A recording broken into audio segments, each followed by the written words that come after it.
శ్రీ మహాగణాధిపతయే నమః. ఈరోజు మనం పేరును బట్టి ఏ ఫేసిల్లు కలిసి వస్తుంది, ఏ ఫేసిల్లు పనికిరాదు అనేటువంటి అంశం గురించి తెలుసుకోవడంలో భాగంగా ఈరోజు మనం శ వర్గు వారికి ఏ ముఖద్వారం ఇల్లు అంటే ఏ ఫేసిల్లు కలిసి వస్తుంది, ఏ ఫేసిల్లు పనికిరాదు అనేటువంటి అంశం గురించి మీకు తెలియజేయడానికి ప్రయత్నం చేస్తాను.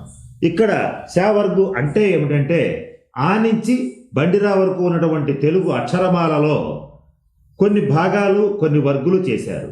వాస్తు శాస్త్ర రీత్యా ఈ శవర్గ అంటే సే ష స హ అనేటువంటి అక్షరాలతో మొదలయ్యేటువంటి పేర్లు కలిగిన వాళ్ళందరూ కూడా శవర్గు కిందకు వస్తారు.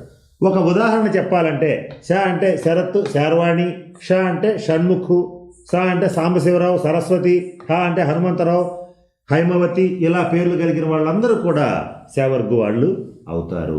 వాస్తు శాస్త్ర రీత్యా ఈ శవర్గు వాళ్ళకి ఈశాన్యం బ్లాక్ అనేటువంటిది స్వవర్గు అవుతుంది. అలాగే ఈశాన్య ముఖద్వారం అంటే సింహద్వారం ఏదైతే ఉంటుందో తూర్పు ఈశాన్యంలో కానీ ఉత్తర ఈశాన్యంలో కానీ పెట్టి ఒక ఇంటిని నిర్మిస్తే ఈశాన్యం బ్లాక్లో ఈ వర్గులు అంటే ఈ శవర్గులో ఉన్నటువంటి వాళ్ళందరికీ కూడా అత్యద్భుతంగా కలిసి వస్తుంది. అష్టైశ్వర్యాలు పొందుతారు, సంతానం మంచి ఉచ్చస్థితికి వెళతారు, వాళ్ళు పట్టిందల్లా బంగారమే అన్నట్లుగా ఉంటుంది. అయితే ఇక్కడ ఒక్క ముఖద్వారం నిర్ణయించగానే సరికాదు, ఇల్లు మొత్తం కూడా వాస్తుశాస్త్ర రీత్యా బాగుండాలి.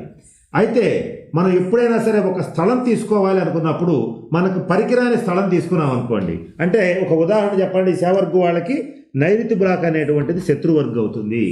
ఒకవేళ ఈ శరత్ అనేటువంటి వ్యక్తి నైరుతి బ్లాక్ ఆల్రెడీ ఒక ప్లాట్ తీసేసుకున్నాడు అనుకుందాం, దాంట్లో అతను ఎంత వాస్తుశాస్త్ర రీత్యా అద్భుతంగా కట్టినా కూడా అది అతనికి సంపూర్ణ శుభ ఫలితాలను ఇవ్వదు. ఇవ్వకపోగా శత్రుబాధలు, కోర్టు కేసులు, దీర్ఘరోగాలు, అనారోగ్యాలు కలిగించేటువంటి అవకాశం ఉంటుంది. కనుక ముందు స్థలాన్ని నిర్ణయించుకోవడంలోనే జాగ్రత్త పడాలి. దాంట్లో భాగంగా మీ పేరులో మొదటి అక్షరం ఏంటో చూడండి. దాన్ని బట్టి ఒకవేళ శవర్గు గనక అయ్యేటట్లయితే మీరు నైరుతి బ్లాక్ని ఎటువంటి పరిస్థితుల్లోనూ తీసుకోవద్దు, ఈశాన్యం బ్లాక్ని తీసుకోండి. ఇక మిగిలినటువంటిది అపార్ట్మెంట్లో ప్లాట్లకి ఇది వర్తిస్తుందా అంటే అపార్ట్మెంట్లో ప్లాట్లైనా సరే ఈశాన్యం మూల ఉన్నటువంటి బిట్ ఏదైనా సరే ప్లాట్ ఏదైనా సరే తీసుకోవచ్చు. కానీ దాని కండిషన్ ఏంటంటే దానికి తూర్పు ఈశాన్యం కానీ ఉత్తర ఈశాన్యం కానీ సింహద్వారం ఉండాలి. అలా ఉండేటట్లయితే వీళ్ళందరికీ కలిసి వస్తుంది.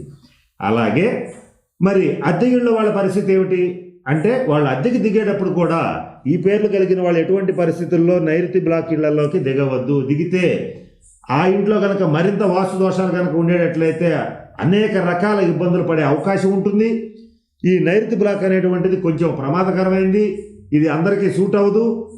మనం అసలు మీ పేరు రీత్యా పనికిరాదు, ఆ పనికిరాని దాంట్లో కనుక కొన్ని వాస్తు దోషాలు ఉండేటట్లయితే చాలా ప్రమాదకరమైన పరిస్థితులు జరిగితే కనుక మీరు ఈ నైరుతి బ్లాక్ని సెలెక్ట్ చేసుకోవద్దు. మీరు అద్దె ఇళ్లలో దిగేవాళ్ళైనా సరే ఈశాన్యం బ్లాక్ని సెలెక్ట్ చేసుకోండి. ఒకవేళ ఈశాన్యం బ్లాక్ కనుక దొరక్కపోతే తూర్పు ఫేసిల్లైనా ఉత్తర ఫేసిల్లైనా పర్వాలేదు. ఈశాన్యం తూర్పు ఈశాన్యంలో కానీ ఉత్తర ఈశాన్యంలో కానీ సింహద్వారం కనుక ఉంటే మీరు ఆ ఇంటిని సెలెక్ట్ చేసుకుని ఆ ఇంట్లో అద్దెకి దిగేటట్లయితే మీరు ఆర్థికంగా అభివృద్ధిని సాధిస్తారు, చక్కగా స్వగృహ యోగ్యత కూడా కలిగేటువంటి పరిస్థితి ఉంటుంది. ఇక మరి మిగిలిన వాటి పరిస్థితి ఏమిటి అంటే ఈ శవర్గు వాళ్ళకి తూర్పు ఫేసిల్లు పనికొస్తుంది, ఆగ్నేయం బ్లాక్ కూడా ఓకే పర్వాలేదు పనికొస్తుంది, దక్షిణ ఫేసిల్లు పనికొస్తుంది, నైరుతి పనికిరాదు, పడమర ఫేసిల్లు పనికొస్తుంది, వాయం బ్లాక్ అంటే పడమర ఉత్తరం 2 రోడ్లు ఉన్నటువంటిది పనికొస్తుంది, ఇక ఉత్తరం ఫేసిల్లు పనికొస్తుంది, ఈశాన్యం ఎలాగో స్వవర్గు. కనుక నేను చెప్పినటువంటి అంశాలను దృష్టిలో పెట్టుకోండి. మీ పేరులో ఉన్నటువంటి మొదటి అక్షరాన్ని బట్టి మీ ఇంటిని సెలెక్ట్ చేసుకోండి. అలా సెలెక్ట్ చేసుకుని అష్టైశ్వర్యాలని భోగభాగ్యాలని పొందుతారని ఆ పరమేశ్వరుని ప్రార్థిస్తున్నాను. స్వస్తి. ఈ వీడియో కానీ మీకు నచ్చినట్లయితే లైక్, కామెంట్, షేర్ చేయండి. మరిన్ని అప్డేట్స్ కోసం సబ్స్క్రైబ్ చేయండి.